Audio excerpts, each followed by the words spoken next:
So hello guys, welcome. और आज हम देखने वाले हैं LeetCode POTD, जो कि क्वेश्चन है minimum number of pushes to type word second. Okay, तो अगर आपने क्वेश्चन नहीं पढ़ा है तो एक बार क्वेश्चन पढ़ लेना। मैं आपको डायरेक्ट समझाने वाला हूँ, ठीक है। तो क्वेश्चन के अंदर क्या है, एक वर्ड स्ट्रिंग दे रखी, एक वर्ड नाम की स्ट्रिंग दे रखी है जिसके अंदर कुछ लोअर इंग्लिश लेटर्स कंटेंट है, और हमारे पास एक कीपैड टाइप दे रखा है, ठीक है। व्हाइट बोर्ड पे आपको डायरेक्ट समझा देता हूँ, बहुत ही ईजी है। जिसके अंदर कुछ कीज़ है 2, 3, 4, 5, 6, 7, 8 और 9, ये हमारे पास टोटल कीज़ होगी। और इन कीज़ से कुछ कैरेक्टर्स मैप है, ठीक है। इन कीज़ से कुछ कैरेक्टर्स मैप है।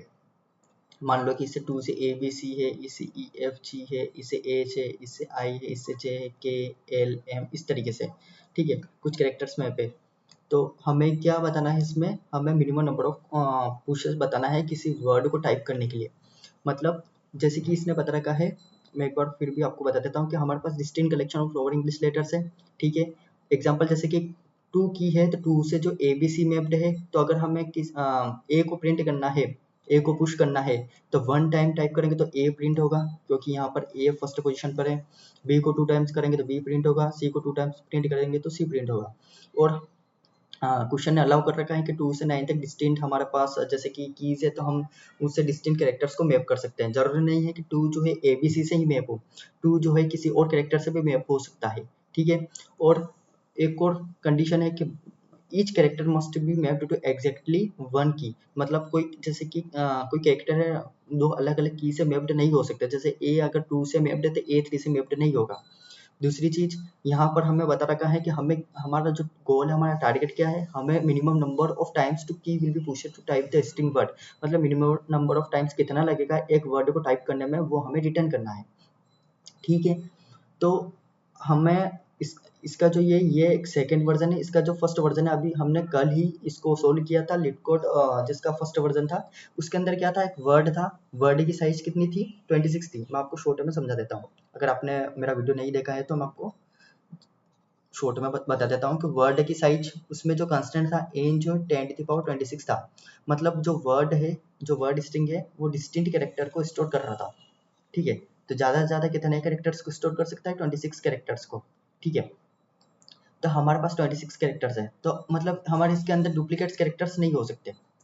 और मेरे को क्या चाहिए, मिनिमम कैरेक्टर्स चाहिए, मिनिमम पुशेस टाइम चाहिए। तो मान लो कि वर्ड जो है मेरे पास, वो है A B C D E. तो इसको किस तरीके से प्रोसेस करूँगा, कुछ नहीं, मैं फर्स्ट पहले ए को यहाँ रख दूंगा, फिर बी को, फिर सी को, फिर डी को, फिर ई को, फिर एफ को, इस तरीके से, ठीक है। तो उससे क्या होगा, मेरा मिनिमम पुश टाइम इनिशियली सबका 1 होगा यहाँ से। लेकिन एक टाइम पर जब जैसे मेरी सारी की फ्यूल हो गई, जैसे कि यहाँ भी जी भी लिख लो, एच भी लिख लो, फिर आई जे के आ गया, तो हम क्या करेंगे, फिर से यहाँ से इनिशियलाइज करना स्टार्ट करेंगे, यहाँ से सेट करना स्टार्ट करेंगे। तो उससे क्या होगा कि मेरा पुश टाइम जो है, मिनिमम पुश टाइम जो है, कम निकलेगा। क्योंकि इन फर्स्ट सारे कैरेक्टर जो हमने पुश किए थे, इन सारे का जो मिनिमम पुश टाइम कितना होगा, 1। फिर इस रो में जो भी हम मतलब सेट करेंगे तो उसके लिए मिनिमम पुश टाइम 2 होगा, फिर यहाँ के लिए 3। तो इस तरीके से करेंगे तो हमारा जो आंसर है मिनिमम पुश टाइम निकलेगा, ठीक है। तो इसको सोल्व कैसे करेंगे, तो अगर हम कंस्टेंट रखेंगे तो सिर्फ और सिर्फ 26 था फर्स्ट वाले वर्जन के अंदर, तो हमारे लिए बहुत ही ईजी था। मतलब हम क्या करेंगे, टोटल डिस्टिंक्ट कीज कितनी है, 8 है, 2 से 9 तक 8 कीज है। तो फर्स्ट हम क्या करेंगे, 8 कैरेक्टर्स को लेंगे, और मतलब 8 कैरेक्टर्स को लेंगे और वहां से आंसर निकालेंगे। कैसे, जैसे फर्स्ट 8 कैरेक्टर्स ले लिए, ठीक है। तो मतलब फर्स्ट सारे 8 कैरेक्टर को मैंने इस तरीके से सेट कर दिया, तो उनके लिए ऑपरेशन कितना होगा, 1। तो फर्स्ट 8 कैरेक्टर के लिए 8, ठीक है। तो फिर उसके बाद जो नेक्स्ट 8 कैरेक्टर है, तो उनको भी इस तरीके से मैं सेट कर दूंगा, तो उनके लिए ऑपरेशन 2 लगेगा, ये 8। फिर अगले नेक्स्ट 8 कैरेक्टर को इस तरीके से सेट कर दूंगा, तो उनके लिए 3 ऑपरेशन लगेगा। और लास्ट हमारे पास 2 ही कैरेक्टर्स बचेंगे, ठीक है, और उनके लिए ऑपरेशन 4 लगेगा, इस तरीके से, समझ में। तो लास्ट में 2 कैरेक्टर क्यों बच रहे हैं, क्योंकि टोटल 26 है। तो अगर हम देखते हैं तो 8 फर्स्ट के लिए, 8 सेकंड के लिए, 8 थर्ड के लिए, तो कितना होगा, 24, प्लस लास्ट में 2 कैरेक्टर ही बच सकते हैं, तो टोटल कैरेक्टर्स कितने होते हैं, 26, सिंपल। तो हमारे पास जो फर्स्ट वाला अगर हम देखेंगे, तो फर्स्ट वाला का सॉल्यूशन क्या है कि हम 4 स्टेप से निकाल रहे हैं। फर्स्ट स्टेप में हम क्या करेंगे, फर्स्ट 8 कैरेक्टर्स को लेंगे, ठीक है। फर्स्ट 8 कैरेक्टर्स को लेंगे जिसका ऑपरेशन क्या होगा, 1 होगा, ठीक है। फिर जो भी मेरी साइज है उसमें से -8 कर दूंगा, ठीक है। फिर सेकंड कैरेक्टर्स में भी क्या करूँगा, सेकंड स्टेप क्या होगी, नेक्स्ट सेकंड कैरेक्टर्स को लूँगा, थर्ड स्टेप क्या होगी, नेक्स्ट 8 कैरेक्टर्स को लूँगा, और जो फोर्थ स्टेप जो बचे हुए कैरेक्टर्स हैं।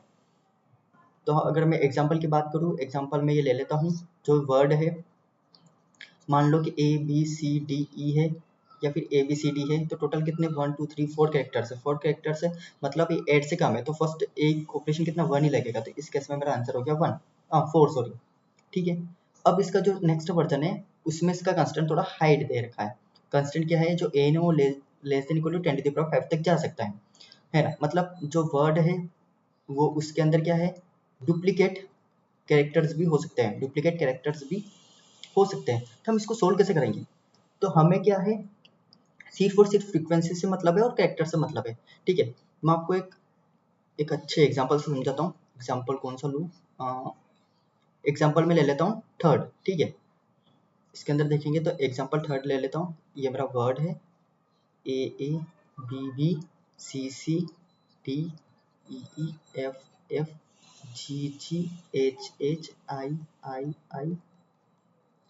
ठीक है। तो यहाँ पर हम देख रहे हैं कि डुप्लीकेट कैरेक्टर्स भी है, किसी की फ्रीक्वेंसी कम है, किसी की फ्रीक्वेंसी ज़्यादा है, और हमें क्या चाहिए, मिनिमम पुशेस टाइम चाहिए। तो मान लो मेरे पास कीज़ है, मैं इन कैरेक्टर्स को कैसे सेट करूँगा, देखना उस तरीके से, ठीक है। जैसे 2 3 4 5 6 7 8 और 9, टोटल 8 कीज है। तो मैं इन कैरेक्टर्स को कैसे की से मैप करूँगा ताकि मेरे को मिनिमम ऑपरेशन मिल सके। तो मैं क्या करूँगा, सारी कैरेक्टर्स की फ्रीक्वेंसी निकालूंगा। जैसे ए की फ्रीक्वेंसी कितनी 2 है, बी की 2 है, सी की भी 2 है, डी की भी 2 है, ई की भी 2 है, 2 है और आई की कितनी 6 है।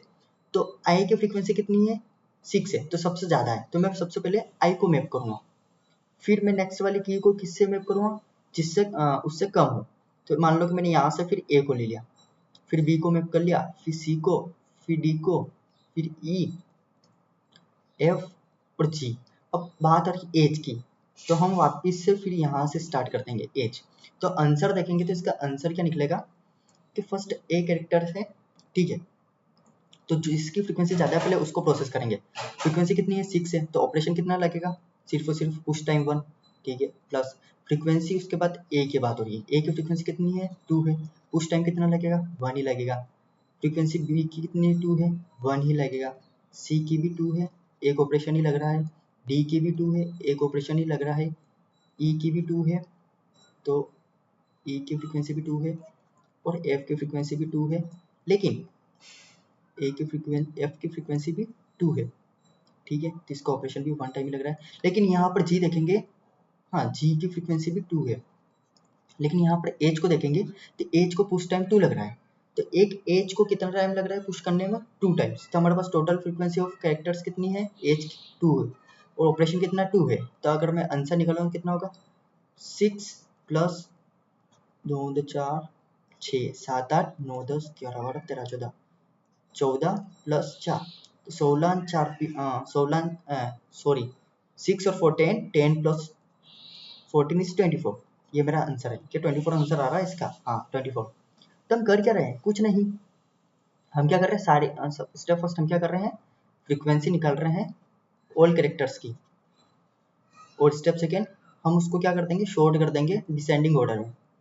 क्योंकि हमें क्या करना है, जिसकी फ्रीक्वेंसी हाईएस्ट हो पहले उसको लेना है, फिर जिसकी फ्रीक्वेंसी लोवेस्ट हो उसको लेना है, ताकि हमारा मिनिमम पुश टाइम लगे, बस यही करना है, ठीक है। तो अगर कोडिंग पार्ट के अंदर देखते हैं तो क्या करते हैं मैं वो बता देता हूँ। अगर कोड देखते हैं तो सबसे पहले हम साइज ले लेंगे, वर्ड डॉट साइज, ठीक है। एक वेक्टर ऑफ लॉन्ग ले लिया, और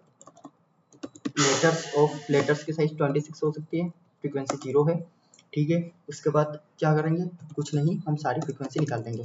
तो for int I initially 0 I less than n times तक चलाएंगे, और इस तरीके से, ठीक है।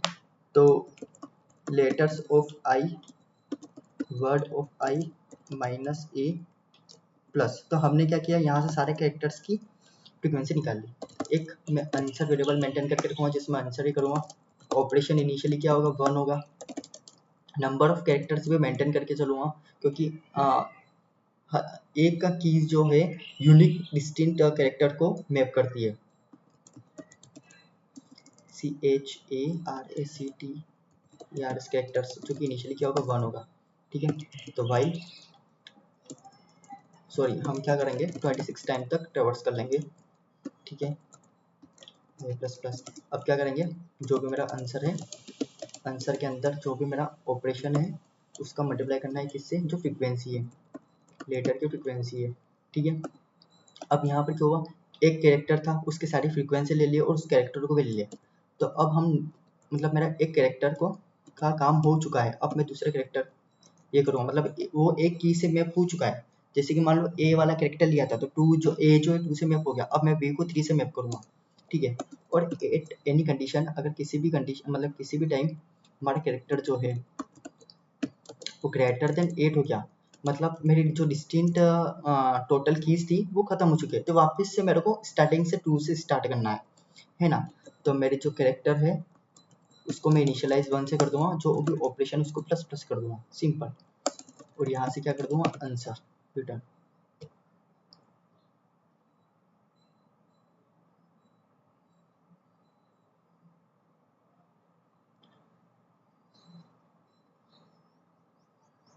यहाँ पर कुछ मिस्टेक लग रही है, characters plus plus, okay operation vector of long ले लिया, ठीक है। सारी फ्रीक्वेंसी प्लस प्लस कर दी, ओहो हमेशा की तरह मैं फिर इस बार शॉर्ट करना भूल गया। हमें क्या करना है, हाईएस्ट फ्रीक्वेंसी वाले को ज़्यादा लेना है, मतलब हाईएस्ट फ्रीक्वेंसी वाले को पहले लेना है, सॉरी। तो अब देखते हैं,